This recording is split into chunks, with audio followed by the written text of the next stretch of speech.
TV पर रामायण देखकर रावण मतलब अरविंद त्रिवेदी बहुत भावुक हुए। क्या? तुझे कैसे पता?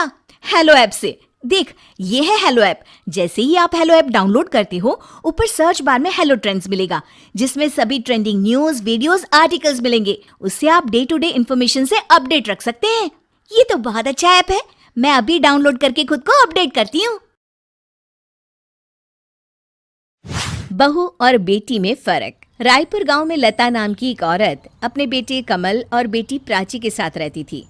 कुछ दिनों में कमल की शादी रचना नाम की लड़की से हो गई।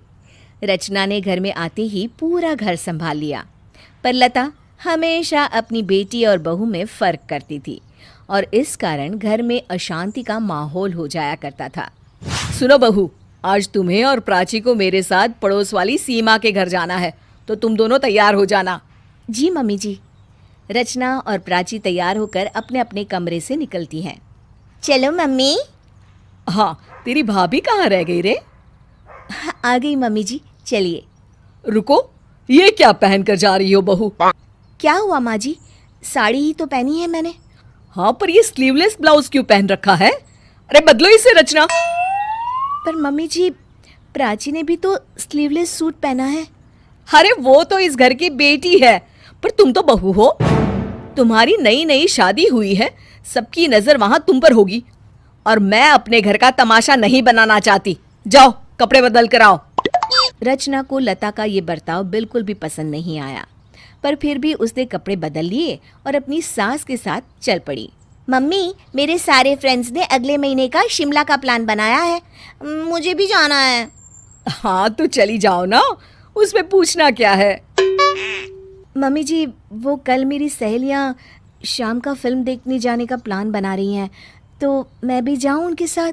बहुत दिन हो गए हैं मिले हुए। अरे नहीं बहू, रात में ऐसे फिल्म देखने मैं नहीं जाने दे सकती अपनी बहू को। अरे तुम्हें फिल्म देखने जाना है तो कमल के साथ चली जाओ।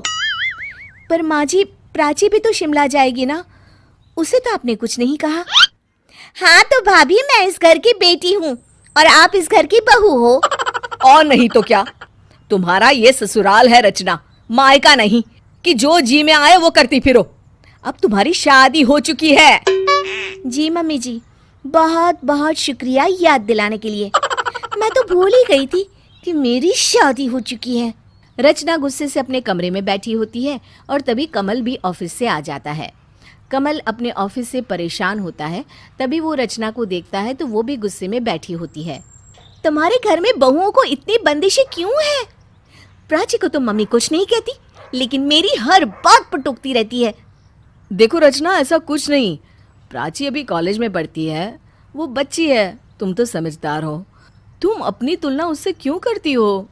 देखिए, मैं कोई तुलना नहीं करती, पर मम्मी जी प्राची के लिए हर चीज के लिए मान जाती हैं और मेरी हर चीज को मना कर देती हैं।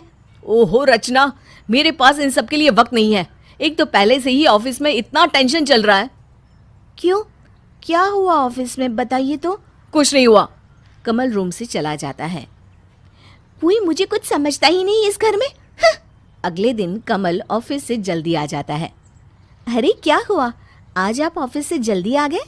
कमल परेशान होता है और कुछ नहीं बोल रहा। बता बेटा, क्या बात है? बहुत परेशान दिखाई दे रहा है। भैया, ऑफिस में कुछ हुआ क्या? अब आप लोग चुप हो जाएंगे सब प्लीज। मेरे बॉस और मेरे बीच काम को लेकर झगड़ा हुआ और गुस्से में मैंने नौकरी छोड़ दी। क्या? तू नौकरी छोड़कर आ गया गुस्से में? भैया, कितनी अच्छी नौकरी थी आपकी। अरे कितनी अच्छी सैलरी थी। तो अब आप क्या करेंगे? नई नौकरी ढूंढूंगा, पर उसमें वक्त लगेगा, क्योंकि मेरे बॉस ने मुझे धमकी दी है कि वो मुझे कहीं और अच्छी नौकरी मिलने ही नहीं देगा। आप चिंता मत कीजिए, सब ठीक हो जाएगा। ये लीजिए, पानी पीजिए। देखता हूँ क्या होता है। कमल को कहीं भी नौकरी नहीं मिल रही होती है और जहाँ मिलती है वहाँ तनख्वाह कम होती है।